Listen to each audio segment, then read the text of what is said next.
Salut à chacun de vous, j'espère que vous allez tous bien. On se retrouve dans une nouvelle vidéo sur la review de la série La Patrona. On se retrouve pour la review des épisodes 99 et 100.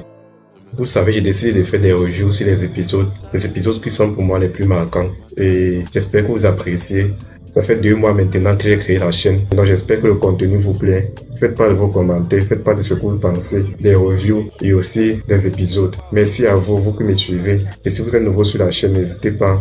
Et on est parti pour cette review. Donc la review commence avec la Patrona. La patronne est avec la mère de Mars, Francisca. La patronne a fait part de ses inquiétudes, dont elle est inquiète du fait que sa grand-mère est en train de lui transformer comme l'était Fernando, son père. Et le pire dans tout ça, c'est qu'il reste toujours du côté de sa grand-mère. Il défend toujours sa grand-mère contre ceux qui portent des critiques à son égard.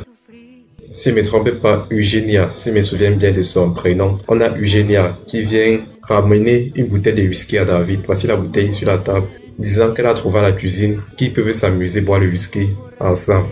David dit où est-ce qu'elle a pris cette bouteille exactement, parce qu'à la cuisine, les bouteilles sont rangées et bien gardées, de manière à ce qu'on ne puisse pas y avoir accès. Il demande donc cela, elle insiste qu'elle a pris la bouteille à la cuisine, mais il ne la croit pas. Il ne la croit pas, il la repousse, qu'il ne veut pas rester avec elle. Lorsqu'elle s'en va, on a David là qui est tenté de prendre la bouteille et de se mettre à boire. Mais il repense à ce que Véronique l'a dit. Véronique lui a dit, lorsqu'ils étaient au club, que boire ne fait pas de lui un homme. Ça brise sa volonté et ça fait de lui quelqu'un d'inutile. On a Antonia Guerra qui est en train de parler avec Hannibal, que Balmaceda devient dangereux. Il devient dangereux pour eux, il se mêle de leurs affaires. Elle demande à Hannibal de faire son possible pour le destituer de ses fonctions.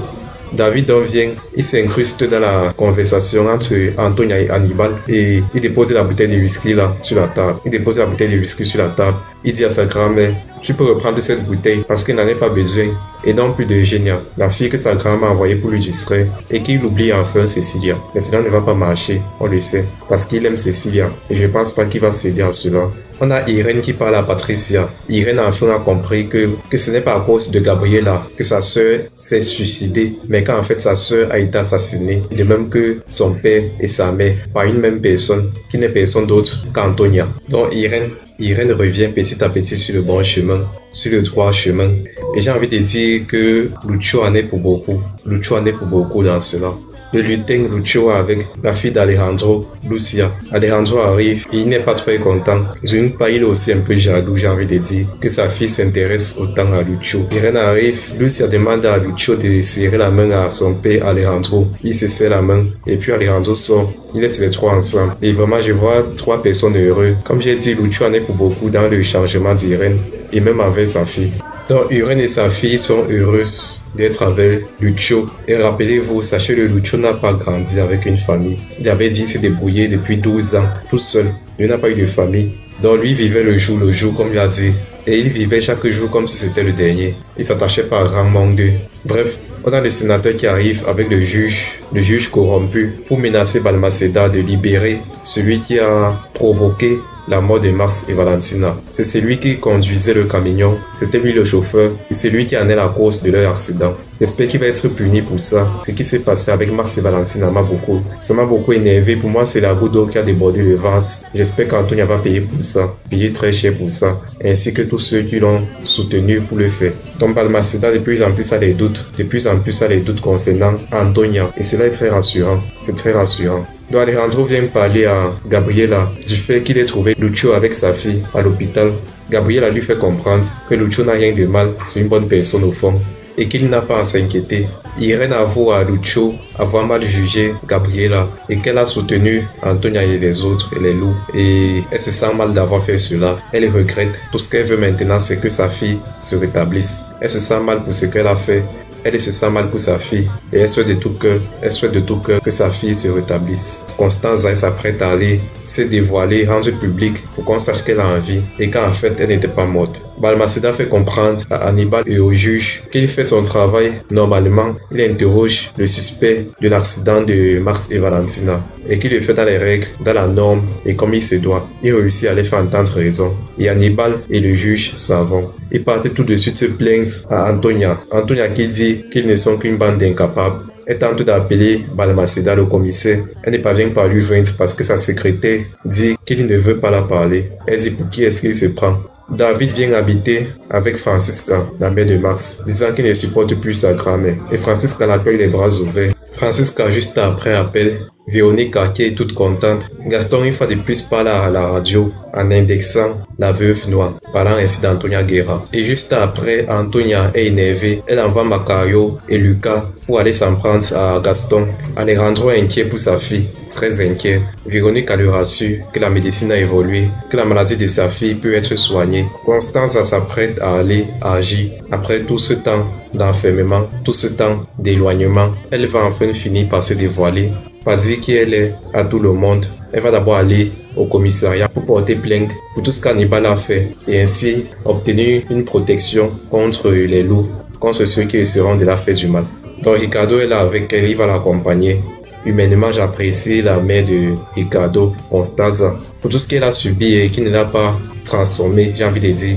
Et c'est dans le mérite, dans un grand mérite, qu'elle va retrouver sa famille, son fils, son petit-fils et Patricia. Cette partie a été quand même drôle. Lucas et Macario qui venaient pour assassiner Gaston, mais ont été surpris par les gardes de corps de Gaston. Qu'on connaît les deux géants noirs, dont les deux s'en vont, ils s'en vont sans faire de bruit.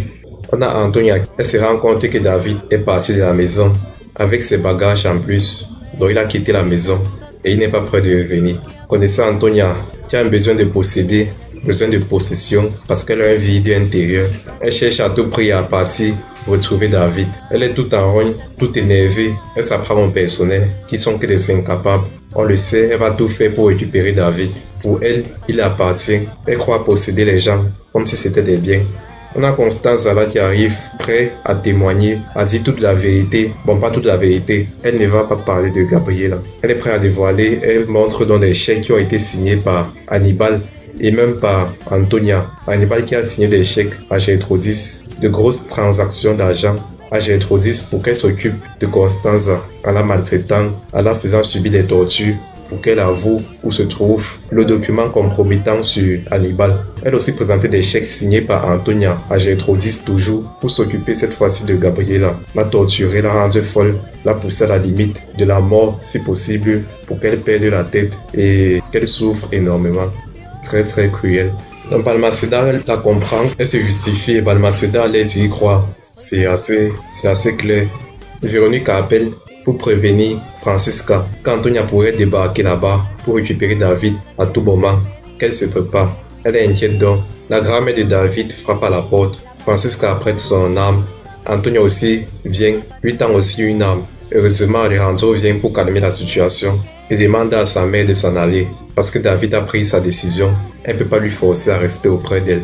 On a le policier qui arrive avec Gertrudis pour qu'elle fasse la reconnaissance de Constance en tant que la patiente dont elle s'est occupée. Très très occupée dans le sens qu'on connaît. Elle reconnaît donc Constance disant que c'est l'enfer. Elle vient lui chercher pour tout le mal qu'elle a fait, pour tout le mal qu'elle a pu la faire. Elle demande pardon à Constance.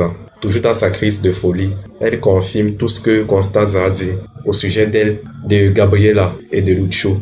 On a Antonia après, Antonia qui est en train de crier, qui vient, qu'elle veut parler à Balmaceda. Elle va en fait tout faire pour récupérer David, si possible porter plainte contre Francisca, disant qu'elle a kidnappé David. Antonia est hystérique. Le commissaire dit qu'il ne peut pas la recevoir, qu'elle revienne plus tard. Constance enfin arrive chez elle avec son fils, retrouver sa famille, son petit-fils et Patricia. Antonia vient une fois de plus retrouver Balmaceda dans son appartement.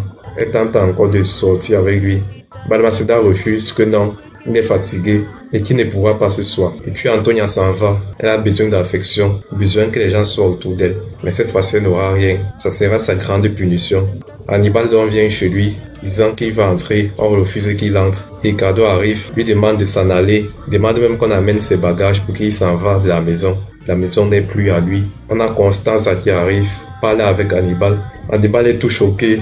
Le pauvre, j'ai envie de dire, il ne peut plus rien contre elle. Il est cette fois-ci dos au mur. Et certainement, il va aller en prison très très bientôt pour tout ce qu'il a fait, pour tout le mal qu'il a pu faire. Enfin, David qui se réconcilie avec Cecilia. J'ai tellement parlé de ce couple, plusieurs vidéos. Maintenant, il n'y a plus rien à dire, juste souhaiter le meilleur pour eux. Et que cette fois-ci ne se sépare plus. Elle a 16 ans, je pense, lui, 18 ans. Je l'ai toujours dit, j'apprécie. Et c'est la raison aussi pour laquelle j'ai été un peu dur. Et juste qu'ils font les choses normalement, dans les normes, pour un juste et meilleur pour l'avenir. On a Lucho qui vient pour demander à la tante de Cecilia de laisser sa fenêtre ouverte, qui va passer par là pour aller soutirer des informations dans le bureau d'Antonia. Toujours d'une manière drôle, je sais pas, lui trouve très drôle. Je sais pas pour vous, quand je lui vois, j'ai tout un peu envie de sourire, de rire. Je lui trouve très drôle Lucho. On a enfin Antonia qui arrive chez Francisca, surprend Gabriela, Cecilia, David ainsi que Francisca. Elle comprend donc que Véronica est derrière tout ça et que prendre son fils, détourner son fils contre elle, c'est lui déclarer la guerre. Et Véronica répond: tu te rends pas compte que cette guerre a commencé depuis très longtemps. Et on va donc s'arrêter là pour aujourd'hui. Faites pas de vos commentaires, n'hésitez pas. Et merci de vous abonner et de lâcher un pouce qu'on atteigne bientôt les 1000 abonnés. Et merci pour ceux qui l'ont déjà fait. Et sachez-le, c'est un grand plaisir pour moi, très grand plaisir pour moi de faire ces reviews. Je prends du plaisir à regarder la série. Et de votre côté, prenez soin de vous, car c'est le plus important. Et on se retrouve à très bientôt.